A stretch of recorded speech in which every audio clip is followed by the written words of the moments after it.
Hello, Steve White, Steve Out 39. Greece is not the word.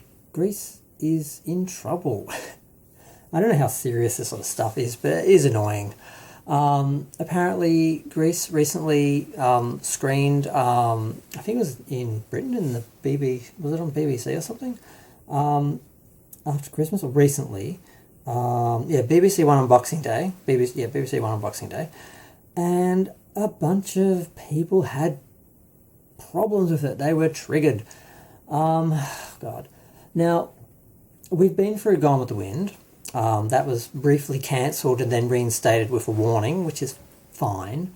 There are some snowflakes out there, and sometimes they do need to be warned before they see something that they might actually have to think or put something in context to understand it. I don't have a lot of patience for these people. Most of these people are stupid. They don't understand the historical context of a film or the cultural context of a film or the relevance of the time, and they don't have any understanding of the time because they didn't live in it or live near it or live when the film came out. So they just view it through their own narrow and narcissistic in the moment of the time context, and then say, oh, the film's wrong, ban it. And you just want to slap them. And that's what's happening to Greece, apparently. Now, how seriously anyone takes these idiots, I don't know. I can't imagine someone like Paramount is going to pull Greece and... I mean, this film gets re-released every freaking 5 years in the cinema, and they do sing-along versions. It's a cult phenomenon, like the Rocky Horror Picture Show. And in case you've been living on another planet for the past 40 years, Greece... how old is this film? 78? 88, 98, 2018, 42 years? Did it come out in 78? I don't even remember. I was thinking it was released in 78 and it was about the 50s. It was set in 58, so it was like a 20-year thing or something. I don't know. I didn't do enough research, obviously. But I mean, I grew up with Greece. I feel like I know it. I don't have to like research Greece. I don't have to look at the lyrics. I know the songs. Maybe I should have. But yeah, so this was a film made in the 70s with 70s sensibilities and context about the 50s with a revisionist sort of look at the 50s, a romanticised look at the 50s, I guess, as well. And people are not happy. Now, there have always been a few things that bothered me. I remember when I saw it, when Danny was basically trying to have sex with Sandy in the car. I thought it was like kind of ill, but you understood that that was just a horny teenager sort of not knowing how to actually do things the right way. I didn't see it as rapey, as they're saying, as it is now. He certainly was being, I don't know what to call it. But yeah, and that was something that in the context of the 70s was different and viewed as well as the 50s different as well. Now, it is kind of different, but the point is the film was made in the 70s about the 50s, so you have to put it in that context. Men were supposed to be aggressive, they were supposed to be the ones that instigated things, they were supposed to be the ones that... They were supposed to... Yeah, that was the way it was supposed to be, and that's the way it was depicted. And to view it now and say, that's wrong for our understanding and our sensitivities is just ridiculous, and it's narrow-minded, short-sighted, narcissistic. It's just, this is how I see the world. This film contradicts this version of the world that I live in, that I, it's really frustrating. Other things, now, people are saying there's a part in the film where they're pointing out that you can't have two girls dancing or something on the dance floor. I don't remember this part, but basically there's no gay people in the film. They're like, it's not LG... I can't even say it, it's so ridiculous. This film from the 70s about the 50s is not, LGBTQ inclusive. I'm like, honey, if you look in the closets in all the rooms and all the sets, you'll find the gay people, because that's where they were, in the fucking closet. For God's sakes. Now, in theory, they could have... No. Let's see, in the 70s, in some places, it was still illegal. You couldn't even do a film in the 70s about, gay kids hiding in the closet from, their parents or the institutions they're in or whatever. It just wasn't an option. And it certainly wasn't something that was happening in the 50s. No one was out. And the few that were, I don't know, was anyone out in the 50s? I know the 60s is when, the late 50s and the early 60s is when they started to protest and started along with the Black civil rights movement, the gay movement sort of, I think we kind of jumped on their coattails a bit and sort of rode that wave through. And then that's the way I sort of remember it from my history, from what I've learned. But there was certainly no out gay teens in high school saying, hey, I should be treated better, I should be able to go to the dance, I should be able to, that wasn't a thing. So to say this film doesn't represent that it's just ridiculous. It's like having a film in the 40s saying, oh, it doesn't represent black civil rights. Well, black people didn't have any civil rights in the 40s. They weren't allowed to vote. They weren't allowed to eat at the same places. So it's just bizarre to sort of look at a film from the past with today's, laws or normalities. So what was that? That was the other one. I'm trying to work out all the issues that they had. No LGBTQIA. Oh my god, how many letters are we now? This is getting ridiculous. LGBTQIA. What's I and A? Oh my god. I don't mind being called an alphabet person because it's easier than remembering this shit. I'm sorry if that offends anyone. Because we can't all be included literally, or we will be saying the whole alphabet, and then we will just be saying the alphabet people because it's so much easier than saying 26 letters. I'm a gay man. I'm not saying anything negative about civil rights and gay rights and all that, but that we have to make a decision on what we're calling ourselves. It's just getting ridiculous. Now, the thing with Rizzo was slut-shamed. That's true. But she's a strong figure. I don't see her as a victim.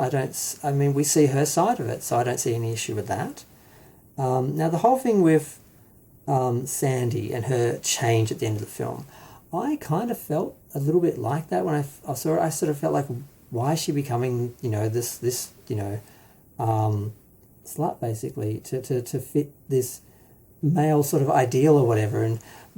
But it didn't ever really feel like she was doing it for him. She was certainly doing it for herself, so therefore it's a feminist expression, which is what people are saying.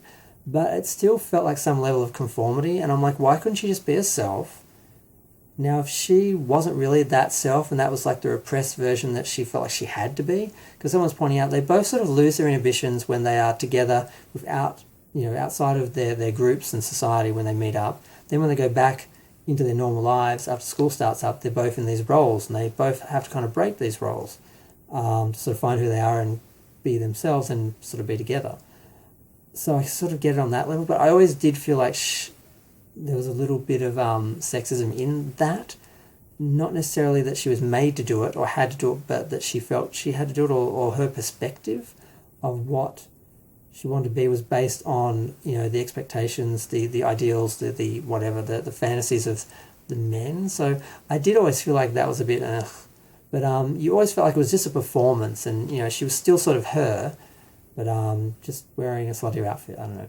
So I can understand some people sort of feeling like it's that basic, well, the girl has to conform, blah blah blah. She has to become this to be blah blah blah. So I do kind of get that, but they're taking it to an extra level and making it ridiculous. What else did they have problems with? There was Rizzo. Oh, and the Vince Fontaine character chatting up high school girls. Well, yeah, that's gross, but creepy men have always done that. They're always going to. The guy looking up the dress, the skirt of the girl, stuff like that. I'm like, when you see guys being guys, and it's sort of being normal, it is annoying because it shouldn't have been acceptable then. It shouldn't be acceptable now. But that is how men behave and have behaved, and you can't say, oh, this film's bad because it shows how things were. Now, when you're looking at something like Gone with the Wind, the argument is it doesn't show slavery correctly, and I'm like, no, it doesn't. That's because it's a fantasy. I mean, what do you expect? Scarlett O'Hara to start whipping the slaves? I mean, that's what they do if they made the film now. Is that a romantic fantasy film anyone wants to see? No. I'd rather watch Roots. That's what that film is for. And this is sort of the same thing. There's films that are made that are woke, that are now for the now people. So you go watch that. Leave Grease for the people who have actually lived beyond the last 15 years and actually understand what the 80s, 70s, 60s, 50s were like. And people who watched the film, they understood it. I was kind of lucky where I was the youngest of 8 kids, and I sort of managed to sort of get a lot of my older siblings who are a lot older than me, 20, 30 years older. I managed to sort of grow up with all their experiences as well as my parents. So my mum was like a grandmother before I was born. So I feel like I have a fair amount of context. I understood a lot of the shows and a lot of the like cultural things that kids my age didn't get because they didn't relate to their parents who were the age of my brothers and sisters the way that I did. So I feel like I got Grease really easily. Maybe some people didn't get it as easily in the 90s when it sort of had a comeback in the 90s, sort of 20 years after it was released. So it's like a 20-year thing, like the 50s. It's based in the 50s, done in the 70s, sort of came back in the 90s, and it has never gone away. It never really went away, but it sort of had like, I think it had a re-release and the soundtrack was #1 and all this sort of stuff. But it's just ridiculous. It's just ridiculous. I just had to say something because it's annoying me. And the other thing that I worry about, something that's happening, is a lot of films are getting censored and edited for the current sort of people. And I'm like, that shouldn't be happening art-wise. And if it is, it should be announced. Now, the last time this happened, it happened with Splash. But there was another film that got censored and it really annoyed me. I was going to make a whole video about it, but I didn't. I thought I would just mention it in this one. And now I've forgotten what it was. It wasn't Back to the Future. They mentioned that. Some people were talking about it because they edited something out of Back to the Future, which wasn't even offensive or anything. And just the reality that you need your own physical copies now of DVDs and Blu-rays of films, because you never know when some woke person is going to get control of like a television station or a streaming service and say, this film's wrong, we can't watch it anymore. This film's not appropriate, we can't watch it anymore. That scene's wrong, we have to remove it. So then you don't see the real film. You don't get the film intact, and you don't. It's just annoying. And it's really important that we preserve film, preserve history. All you have to do is view it in context. And if you're not intelligent enough or educated enough to understand the context of a time that a film is based in, you don't get to complain about it. That's your fault for being ignorant. It's not the film's fault. Now, there are some films which are just plain offensive. They do need a little bit of a warning, I think. But Grease is not one of them. It's a very innocent film. It doesn't really make any big grand statements. It, unconsciously makes a few statements because every film sort of does. But there are other films that are more problematic, and maybe they do need a trigger warning. I mean, after my mum died, was incredibly sensitive to death, and a couple of films I watched, I didn't know someone in the film was going to die from cancer, and it triggered me. It was upsetting. So I kind of don't have a problem with having trigger warnings in the ratings. I don't think there's anything wrong with that. Most people don't even read the ratings before they watch a film anyway. I don't see why, violence, nudity, and, trigger warning, I don't see why that's a huge problem, especially when you've got like a whole page on screen with streaming. It's not like you have to fit it on the bottom of the DVD cover or something like with a rating back in the day. So I don't have any problem with trigger warnings. I don't have any problem with disclaimers, so long as it means the original film is intact and people actually have access to it. That's the most important thing. But Grease, I think a lot of people just have nothing to do. They just like to cause drama. They like to just make some big grand statement and denounce or shame something that people love that is part of popular culture, so they get attention. Because if they just talked about themselves, no one would care. But you talk about Grease, a film like that people automatically love and are automatically defensive about, like Gone with the Wind, you'll get a reaction. People will be talking about you. People will be making videos about your stupidity. So maybe this is just a culture of people trying to get attention, people who don't create anything, but are good at criticizing, because it's very easy to just look at things through a narrow vision, your narcissistic little world, tiny little world view, and then say, well, this film is wrong because it doesn't fit what I feel and I agree, what I think, and I don't agree with what it says or whatever. It's very easy to do that. So I can see a lot of that happening. And I really wish I could remember that other damn film that was censored recently, because I do want to talk about that. God, what was it? Damn it. might even go back and do something about that. But it was a couple of weeks ago. I remember people talking about, damn, I'm never going to remember it. And I'm up to 15 minutes, I'm going to have to stop talking. I was kind of dragging it out, hoping I remember so I could talk about it, but it's not going to happen. I'm just drawing a blank. But feel free to share, like, comment, subscribe, let me know what you think. Ding the bell as well, it does help. I just really worry about the preservation of film and film history, because there's too many people with political agendas, personal ignorance and issues. They want to, affect things and change things. And it's most of the time it's about them. But I really feel like the audience and the public has the right to see films as they were originally released and intended. If you want to do alternate versions, edits, that's fine. For example, God, I was supposed to go, but I just was thinking about this. Breakfast at Tiffany's. I hate the Asian character that Mickey Rooney is portraying. I have an edit of that film with those scenes cut out. That's what I watch, because I don't want to watch that. I can understand putting a trigger warning on that film. I'd feel horrible for someone Asian going to see that film not knowing that character's in it, think it's going to be some delightful romantic little Audrey Hepburn film, and then you have that horrific portrayal in that film. So I can understand editing a film like that. As long as the original is available, I'm not opposed in some ways when something is so offensive. But What's in Grease is not on the Mickey Rooney level, the Breakfast at Tiffany's level. It's not on that. It's just not on that. Not on that scale. So in some forms, I don't have a problem with editing, so long as the original is available and people know it's been edited, so they understand. Or there's a disclaimer with the original. There's ways to do this where people have options and we don't erase something. I think it's very important not to erase a film or change it permanently without, letting people know and having access to the original.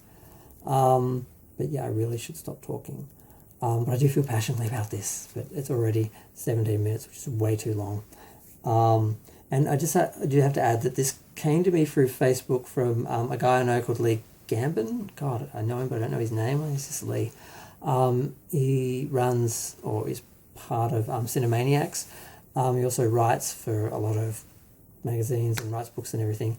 He did a very good takedown of this criticism on his Facebook, and that's part of what inspired me to do the video. So I just want to acknowledge that, because I think I kind of sort of quoted some things he was saying without directly quoting it. I want to give credit where credit's due.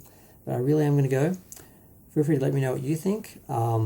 Just film preservation, very important. Art, very important. Thanks. Bye.